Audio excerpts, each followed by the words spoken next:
Good evening, ladies and gentlemen. Welcome to Game of Game, a sports talk show with Samuel Lex and YK. This is a show where we'll give you everything that is happening in the world of sports. My name is Ogunton Omayawa, popularly known as Samuel. Joining me today on the show is Lex Otimi. Lex, how are you doing? Very well. Very well. How are you doing today? I'm fine. How was your weekend? Great. We sound good. We don't have weekend. People like us don't make. Hope you enjoy Euros. So far so good, yes. Yeah. Yes. Likewise, I'm enjoying Euros. You know, there are a lot of goals, a lot of performances, Exactly. even question marks for some players. We'll get there. Ladies and gentlemen, as always, this is an interesting show as always. And trust me and Alex and YK, we'll be giving you all you need to know in the world of sports. In today's show, YK will not be joining us. As always, he's injured. So we wish him speedy recovery, okay? On Wednesday. Hopefully he's going to join us on Wednesday, okay? Alright, we are going to go on a short break very soon. But before we go on that short break, I quickly want to give us the talking point for today's program. We'll be talking about we'll be reviewing the matches that were played in Euro 2024. And some matches also went down in the afternoon, like 1 p.m. today. Currently, Slovenia and Belgium, I beg your pardon, is playing currently. And guess what, ladies and gentlemen, Belgium is losing to Slovakia. Wow, surprisingly, Belgium is losing. Well, okay. Let's hope Belgium comes back. Let's hope they come back. We're going on that talking about now. When we come back, Game of Games start properly. Don't go. Jonas Concept. At Jonas Concept, we are expert in installation of steelwork, carport, car cover, collapsible, automated reversion tap, panel mesh, handrail, and flower pot spray. You can contact us on this following number: 290-5734-9791, or follow us on YouTube or subscribe to our YouTube at Jonas Concept. Jonas Concept, expert in installation of steelwork.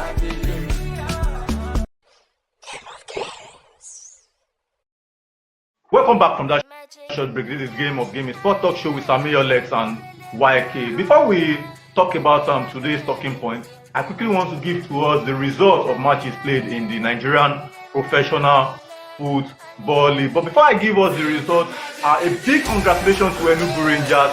They are the champions of the Nigerian Professional Football League. Our congratulations rather also goes to Fidelis Imeshuku, who is the coach of Enugu Rangers. Okay, let me quickly give us the results of matches played in the Nigerian Professional Football League. Atlant defeated Niger Tornadoes by 1-0. Plateau United and Kano Pillars played a 1-1 draw. Rivers United won by 6 goals to nil. They defeated Gombe United by 6 goals to nil. Surprisingly, in Nigeria Professional Football League, wow, that's fantastic. Katsina United 2, Dona United 0. Lobby Stars 4, Kwara United 3. Sunshine Stars of Akure 2, Remo Stars 1. Enugu Rangers 2, Bender Insurance 0. Bayelsa United 2, Shooting Stars 1. Sporting Lagos 2, Imba FC 1. And finally, Abia Warriors 2, Aqua United 1. So, like I said earlier, Enugu Rangers are the champions of the Nigerian Professional Football League. Congratulations to them. I'm very happy that Sporting Lagos won their match. Well, Sporting Lagos won their match, but presently Sporting Lagos is sitting on the 17th position. Wow. And to me, they need to win their last game. They need to win their last By game. hook or by, Okay. You said by hook or by crook. Anyhow. anyhow, just win. Don't even play sexy football. Winning, just win, just win, just win. Okay. So we are wishing them all the best. We are wishing them all the best in their next game. I mean, Sporting Lagos. We are wishing them all the best in their next game. Okay, let's get down to business. Let's get down to business. Okay. On Friday, Germany played on Friday against Scotland. Okay, and it's not surprising to me, and I'm sure it's not also surprising to you because we all knew that Germany will eventually win that match against Scotland on Friday. But what surprised me is that Germany won by 5 goals to 1. Did that surprise you too? Yeah. I'm not. It's not unexpected in my opinion. It's not unexpected, but I expected Scotland to put up more fight than they did, and well, it is what it is. I expected Germany to win definitely, and they did, but emphatically, maybe not so much. But that's also a statement, a testament of their intent. Winning this competition. They've started. This is our turf. This is our home turf. This is us, and we are registering our interest in winning this competition. We are in for it. We are in for everything. We want to win everything. So that's interestingly what they've been able to tell us, directly or indirectly, by their performance, by the scoreline, by their performance on the pitch, by everything.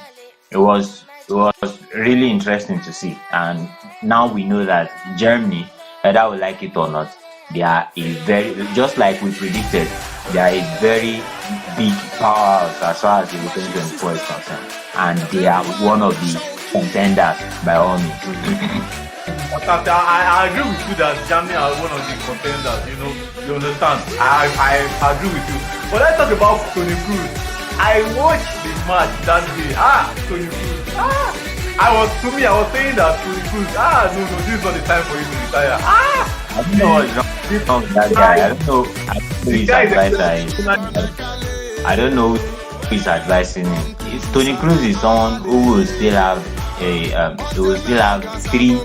to 4 solid years. We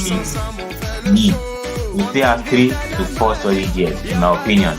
But I think sometimes it's better for it to bow out when the ovation is still loud. Leave the stage when the ovation is very loud, right? Is one of the best, if not the best, in his position.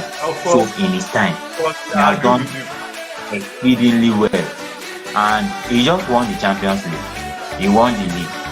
He won the Champions League.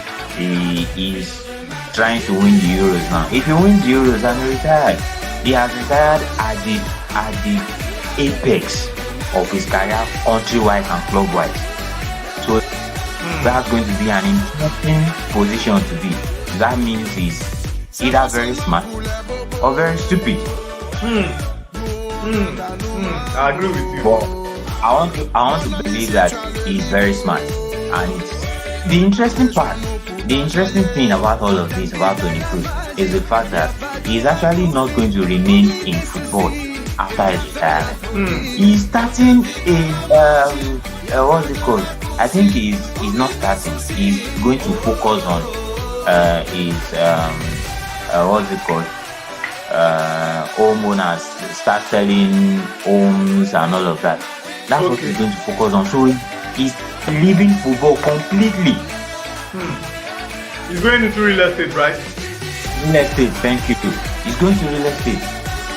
Cruise Homes, or no, Tony Homes, I guess. Wow. I think that's the name of the company. And that's what he's planning to do. That's what he's going to do. So it's really interesting to know who has lived his whole life as a footballer. He's now going to retire and leave football completely. Fantastic. Well, we are personally, I'm wishing Germany all the best. I wish them. Though it's a tough competition, it's a tough competition, but I'm wishing them all the best. I'm wishing them to go far in this competition. competition. Okay. Let's quickly go to Saturday's matches. Some matches were played on Saturday. 3 matches was played on Saturday. Let me quickly go through the results before we discuss on the matches. Okay. Hungary lost to Switzerland by 3-1. Spain defeated Croatia by 3-0. And finally, the last game on Saturday was Italy against Albania. Italy, I beg your pardon, won by 2-1. Let's talk about Spain, Croatia. Okay. In fact, a lot of surprises in this competition. A lot of surprises. In fact, when I was watching the game that day, I was watching it on my phone that day. I was like, wow, Croatia, I'm expecting you to give Spain a tough time in this match. You understand? I was like, what are you playing, Croatia? You know, and on Friday, even on Wednesday, last week Wednesday, I said some factors the X factor will affect Croatia in this competition, and we can see that on Saturday. Yeah, definitely. The X factor is affecting them. So, do you think Croatia will go far in this competition with that? Right from the beginning, I don't think we gave Croatia on this show. We gave Croatia the chance to be pretenders, not contenders. Pretenders on this show. Give them the chance to be pretenders, not contenders. We know what they can do, and we also know that they might not have that overall strength to go all the way. And what has played out against Spain, let's not forget that also we noted that Spain's age might also be their own. Right? It might be their undoing, because Spain is their overall age might be young in important places. I think they have young players who might be probably too young or does not have that experience as much as they would need. Although so far in that match against Croatia, they impressed. We cannot take away that fact. But the question remains to be answered. Do they have all it takes to go all the way? That is the question. Right? Do they have what it takes to go all the way? Yes, Croatia is an aging team. Majority of their most influential players are aged, right? Yeah. Definitely it's going to take a toll on the team. But the question is, Spain, can they go all the way with their age challenges as well? We said it on this show that Spain is going to be exciting. That takes nothing away from them. They're going to be exciting. But are they going to have that cutting edge? That willingness to go all the way and win this competition? That remains for us to see. So far, they've been doing well. They won their first match emphatically, and there's still 2 matches to play in the group. I know. There are 4 others to play after group stages. Yes. So can they go all the way? It remains for us to see. But so far, they've done well. They did well against Croatia, and hopefully they continue that way.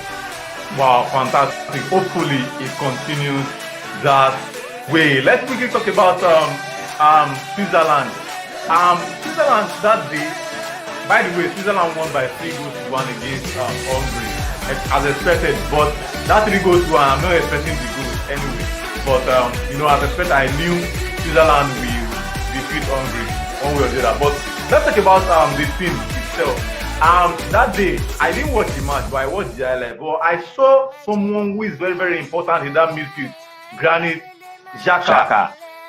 That guy, in fact, the question I'm asking myself is that why did Arsenal sell that guy, that fantastic player to Bayer Leverkusen?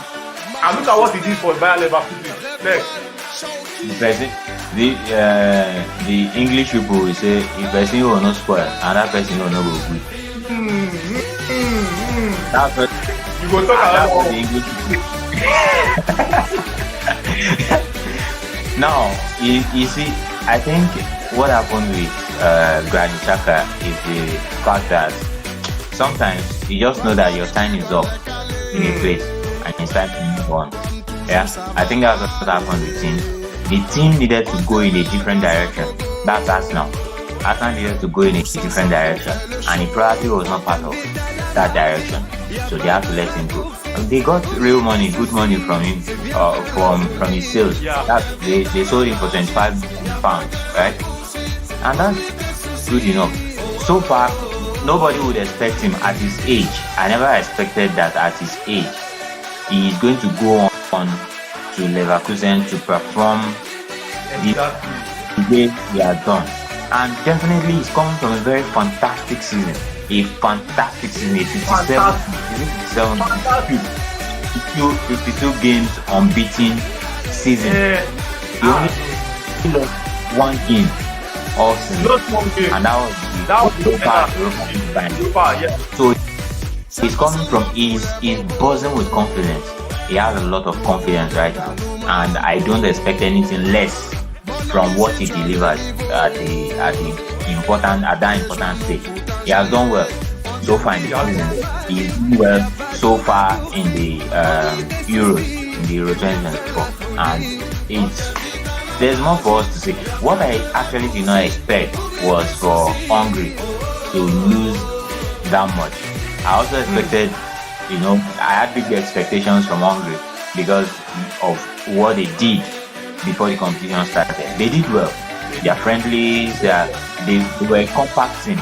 They did well. I didn't expect them to fall like a pack of cards the way they fell, and that was interesting to see. Let's see what happens to them in their next two group stage matches, and maybe they can pick themselves up. Maybe this is the end. Maybe they are going home after 2 matches. It's for us to see.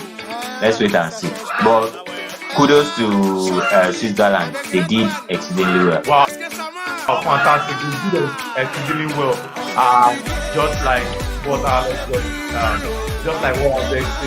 Okay. Next, we knew that Italy. I don't want us to talk much about Italy and Albania. I don't want us to talk much about that. We knew that Italy will win Albania. If Italy did not win that match, and that shows that their village people from their country is following them. But let's not lie, right? Albania, we did not expect Albania to put up the fight that they put up against Italy. It was more like two powerhouses playing. Albania came out and they did themselves proud, honestly. I'm sure you did not expect them to play the way they played. You did not expect that kind of result. That was a result that was unexpected, considering Italy is a powerhouse in the world of football. Albania is not. You understand? So it's interesting to see how much Albania came out and represented their country. The players had a lot of fight in them. It's just that the game of football has only 3 results: a win, a draw, or a loss. Or lose. And they lost, but they can be proud of themselves. They can be proud of themselves. I agree with you. All right. Let's talk about the Sunday games that was played in the European Championship, the Euro 2024. On Sunday, Poland lost to Netherlands by 2-1. Slovenia and Denmark shares the point.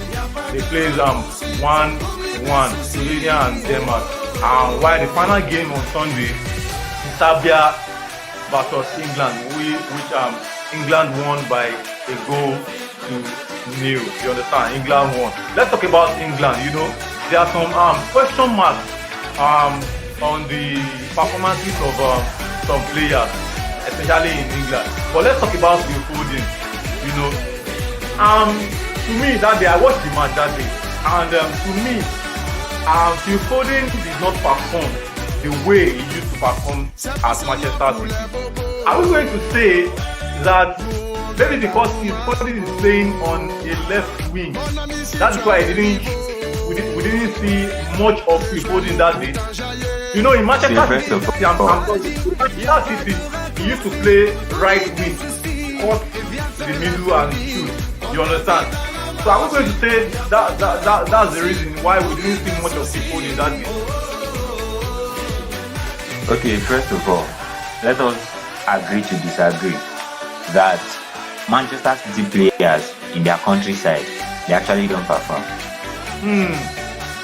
So far, look at this competition, for example, now, and look at all Manchester City players. None of them have actually performed to expectation. None of them. You are right. Even Rodri, that won. Even Rodri that won with Spain. None of them has performed up to expectation. Yes. None of them. Look at what's going on with Belgium now.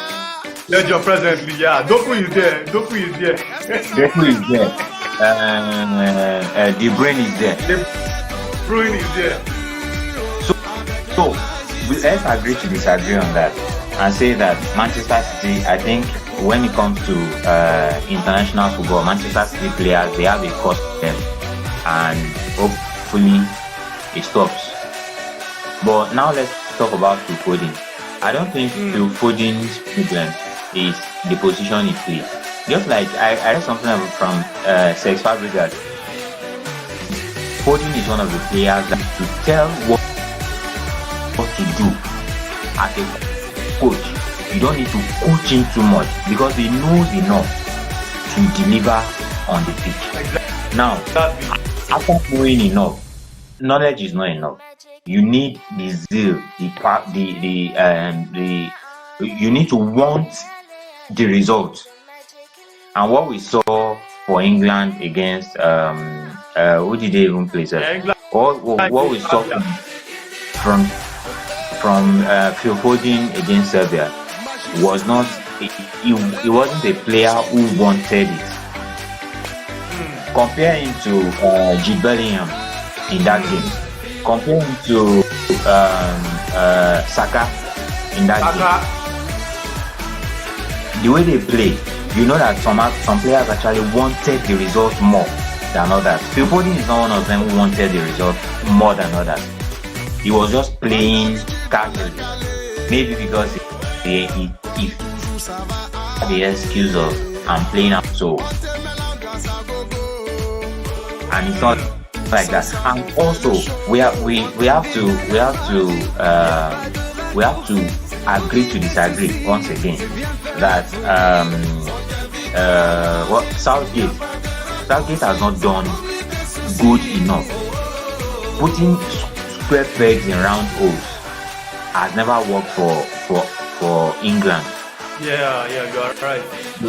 They always feel like we have the players. Let's just put all of them on the pitch and they can deliver. No, you can't keep putting square pegs in round holes and expect results. The same thing that happened during Steven Gerrard, Frank Lampard, Paul Scholes, and all of them during their era is the same thing that is happening right now. You want to put all your star players on the pitch and then go and expect that they deliver. Go and expect results from them. No, you need to put square pegs in square holes for it to fit like glove to hand. So I think England needs to work on that. They need to work. Okay,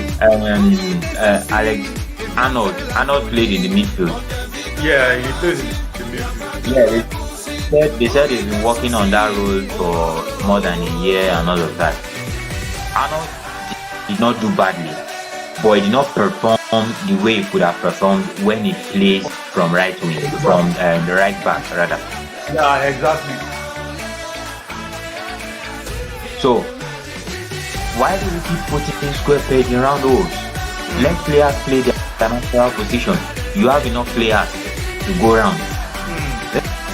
Let them play in their natural position, right? But that does not once again take away the fact that players need to give their all, especially for their country. Lex, some people will tell you that if you give Phil Foden to play in his favorite position, you understand, it's going to affect Saka. You know, Saka is playing, is actually playing his wing. You understand? Yeah. So are we going to say should Southgate bench Saka and use Foden, or he should bench Foden and use Saka?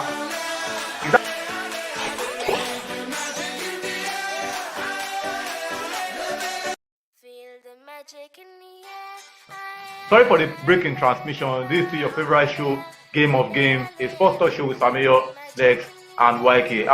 Lex, we have like 3 minutes to end this show. As we are talking before we went on before the break in transmission, I beg your pardon.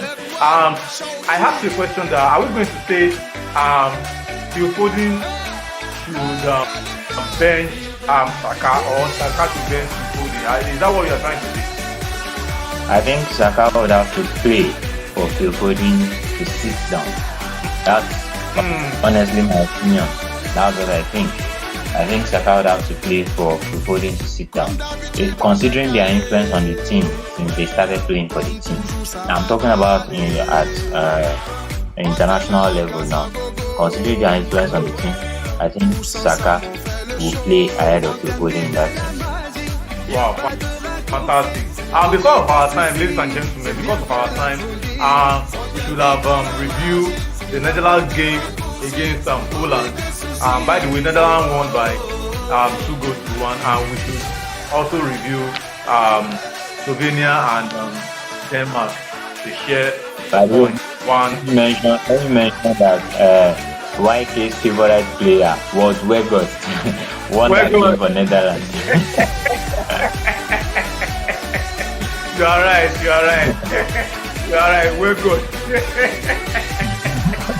And by the way, ladies and gentlemen, surprisingly, presently, Belgium is still trailing by a goal to nil from Slovakia. Wow. Well, I just wish they come back to share the point, or maybe possibly they win today's match. They are not coming back. Thank you. That thing is rubbish. You said? They are not coming back anywhere. That means nonsense. Well, they can still do something anyway. And before we go, let's quickly give us the results of matches that were played in Hero this afternoon. Romania defeated Ukraine by 3-0. Romania 3, Ukraine 0. Wow, fantastic. Alright, ladies and gentlemen, that's the size of the show today. Want to hear your views, want you to comment on the comment section. As always, comment on the comment section. Want to know what you think? I'm here to answer you. Lex is there to answer you. YK is up there to reply you. Until we see again on Wednesday on Game of Game. Stay blessed. God bless you. God bless Nigeria. Don't drink and drive. Bye bye.